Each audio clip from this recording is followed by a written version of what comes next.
Hello student, कैसे हैं आप सब। तो यहाँ पर हम वैल्यूएशन की सीरीज देख रहे थे। तो इसमें सिर्फ एक टॉपिक रिमेनिंग है जो आज हम आपके साथ यहाँ पे डिस्कस करेंगे। Sinking fund.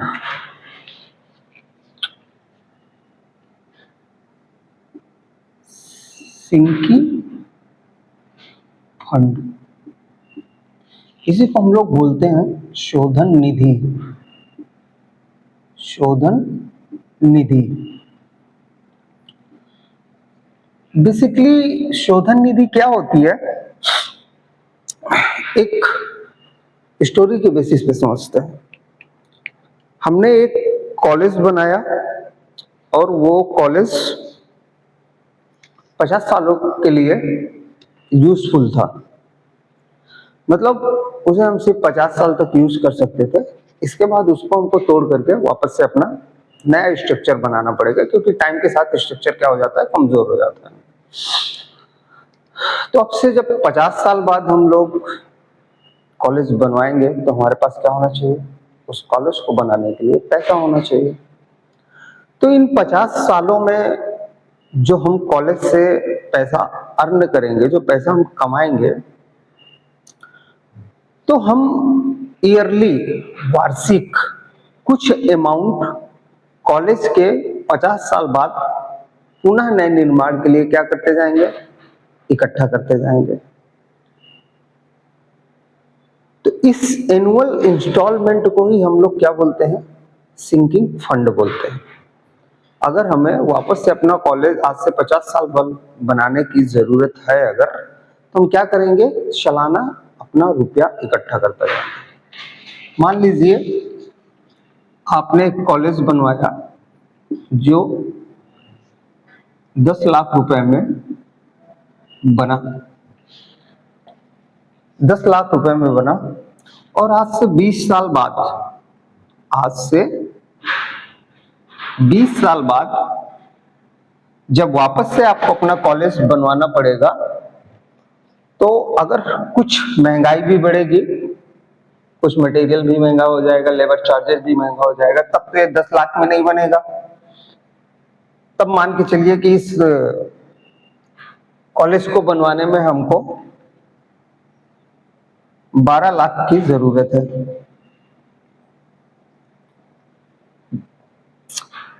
तो इस नए कंस्ट्रक्शन करने के लिए 20 साल बाद हमको 12 लाख की जरूरत है।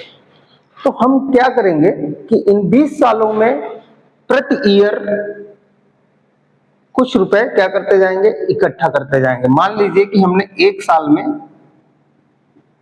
x रुपए की किस्त फिक्स कर दी, तो हर साल क्या होता जाएगा, फिर दूसरे साल भी x रुपए, तीसरे साल भी x रुपए, तो 20 साल बाद हमारे पास कितना रुपया जमा हो जाएगा, 20x। 20 साल बाद हमारे पास 20x रुपया इकट्ठा हो जाएगा। तो ये 20x रुपए प्लस पुराने स्ट्रक्चर को तोड़ करके जो मलबे का पैसा होगा, मतलब प्लस मलबे की रकम, मलबे की रकम, ये सब मिला करके हमारे पास कितना रुपया होना चाहिए नए कंस्ट्रक्शन के लिए, कितना, 12 लाख रुपए, 12 लाख। तो इस एनुअल इंस्टॉलमेंट को ही हम लोग क्या बोलते हैं, शोधन निधि या सिंकिंग फंड। तो इसके लिए जो हम लोग फार्मूला यूज करते हैं वो होता है हमारा I बराबर SI 1 प्लस I के पावर n-1। इस फार्मूले का हम लोग क्या करते हैं, यूज करते हैं। इस फार्मूले का यूज करते हैं जहां पर हमारा S क्या होता है, total sinking fund, total sinking fund. I क्या होता है हमारा, रेट ऑफ इंटरेस्ट, हर साल जिस ब्याज दर पर हम लोग क्या करेंगे, पैसा कलेक्ट करेंगे। N क्या होता है, नंबर ऑफ ईयर्स। इस फॉर्मूले का यूज करके हम लोग क्या निकालते हैं, एनुअल इंस्टॉलमेंट निकालते रहते हैं। ऐसे हम लोग अपना क्या करते हैं, सिंकिंग फंड के थ्रू रुपया कलेक्ट करते जाते हैं और यूटिलिटी पीरियड, यूजफुल लाइफ खत्म होने के बाद वापस से नए कंस्ट्रक्शन के लिए हम लोग क्या करते हैं, इस पैसे का फिर इस्तेमाल करते हैं।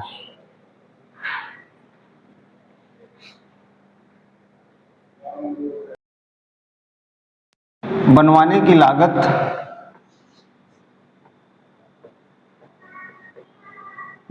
लागत मान लीजिए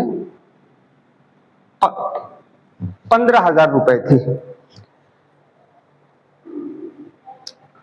15,000 रुपए थी और भवन को हम लोग कितने सालों के लिए उपयोग कर रहे हैं, 15 वर्ष मानकर। भवन का जो जीवन काल था उसको हमने 15 वर्ष के लिए माना। भवन का जीवन काल 15 वर्ष मानकर, 15 वर्ष भवन का जीवन काल 15 वर्ष मानकर 4% चक्रवृद्धि ब्याज की दर पर, 4% चक्रवृद्धि ब्याज की दर पर 4% चक्रवृद्धि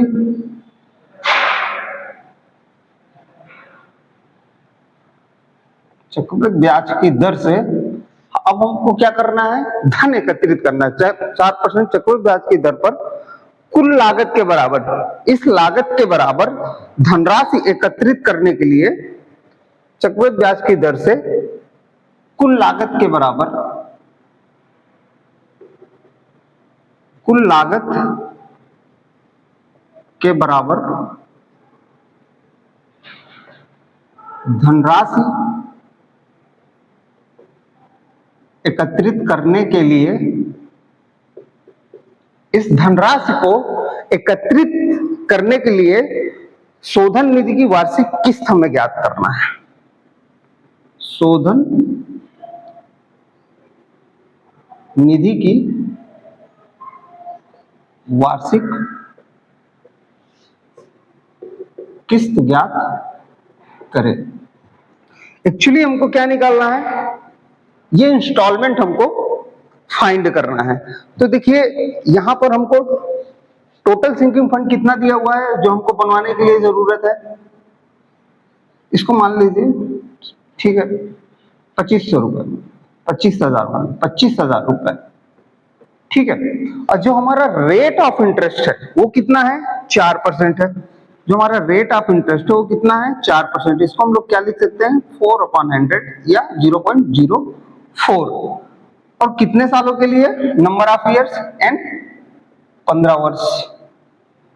अब इसको हम एज इट इज क्या कर देंगे, जो हमारा फॉर्मूला है SI/1 प्लस I के पावर n-1, इसी में हम क्या कर देंगे, पुट कर देंगे। तो ये हमारा कितना हो गया, 25,000 इंटू 0.04 एंड 1 प्लस 0.04 के पावर n-1।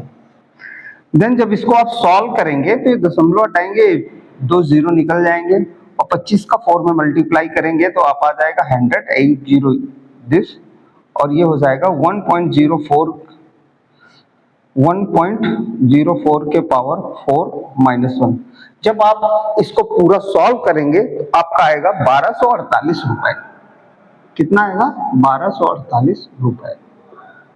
तो ऐसे हम लोग क्या कर लेते हैं, किसी भी बिल्डिंग या किसी भी प्रॉपर्टी को वापस से उसके यूज होने के बाद बनवाने के लिए जितने अमाउंट की जरूरत पड़ती है वो हम ऐसे करके कैलकुलेट कर लेते हैं।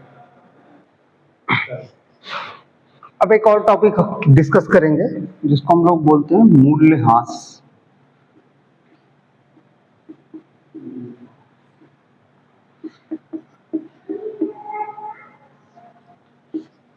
डेप्रिसिएशन। टाइम के साथ किसी बिल्डिंग में या किसी स्ट्रक्चर में जो उसका रेट कम होता जाता है उसी को हम लोग क्या बोलते हैं, डेप्रिसिएशन बोलते हैं। अब ये डेप्रिसिएशन के बहुत सारे फैक्टर होते हैं। सपोज दैट उसको यूज करते करते उसकी यूजफुल लाइफ कम हो गई, इसकी वजह से उस प्रॉपर्टी में क्या आ गया, उस स्ट्रक्चर में क्या आ गया, डिप्रिसिएशन आ गया। ठीक है, या फिर टाइम के साथ आउटडेटेड होता जाता है, तो वो भी एक तरीके का क्या होता है, डिप्रिसिएशन होता है। तो इस डिप्रिसिएशन को निकालने के कई सारे तरीके होते हैं, जिसमें से एक मेथड होता है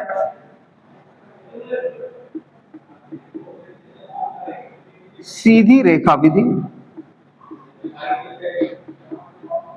सीधी रेखा विधि, इस मेथड में अगर हम लोग को डिप्रिसिएशन निकालना है तो इसके लिए क्या होता है,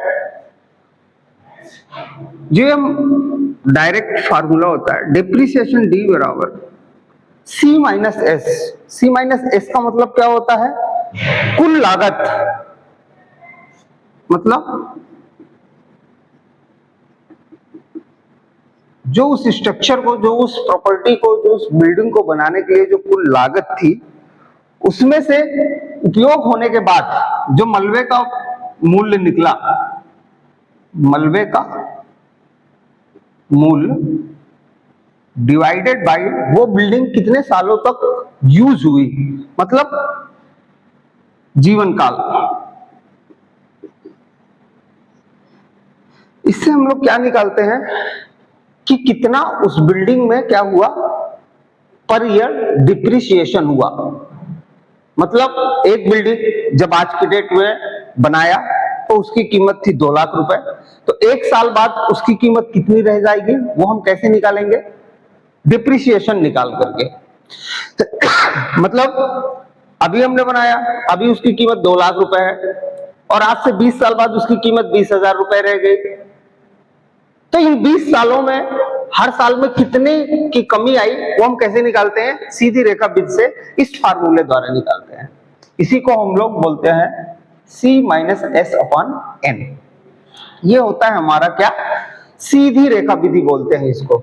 सीधी रेखा विधि में डायरेक्ट हर साल इक्वली अमाउंट क्या होगा, डिप्रिसिएशन होगा। हर साल हमारा क्या होगा, इक्वल अमाउंट का डिप्रिसिएशन होगा, इसलिए इसको बोलते हैं क्या, सीधी रेखा विधि। एक होता है हमारा स्थिर प्रतिशत विधि, कांस्टेंट परसेंटेज। स्थिर प्रतिशतता, स्थिर प्रतिशतता विधि। इस स्थिर प्रतिशतता विधि में हम लोग अवमूल्यन निकालते हैं D बराबर 1 माइनस एस अपान सी के पावर 1 बाई एन करते हैं, जहां पर एस हमारा क्या होता है, स्क्रैप वैल्यू, सी क्या होती है, original cost. Original cost.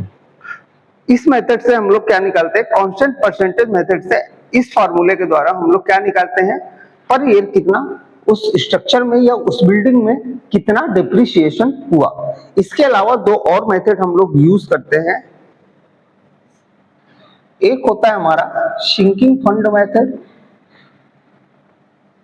Sinking fund method, और एक होता है क्वांटिटी सर्वे मेथड।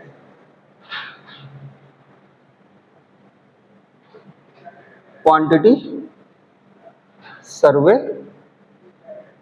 मेथड, ये प्रोसेस हम देख चुके हैं। इसमें हम लोग ऑब्जर्वेशन करके क्वांटिटी के बेसिस पे हम लोग क्या निकालते हैं, पर ईयर कितना डिप्रिसिएशन हुआ, वो हम इस मेथड से निकालते हैं।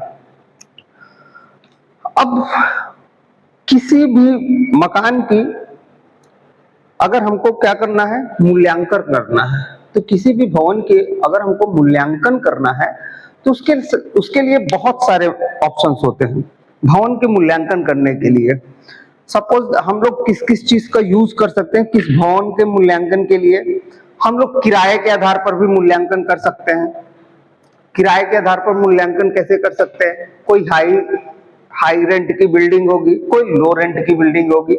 तो जो हाई रेंट की बिल्डिंग होगी उसका रेट भी हाई होगा, जो लो रेंट की बिल्डिंग होगी उसका रेट लो होगा।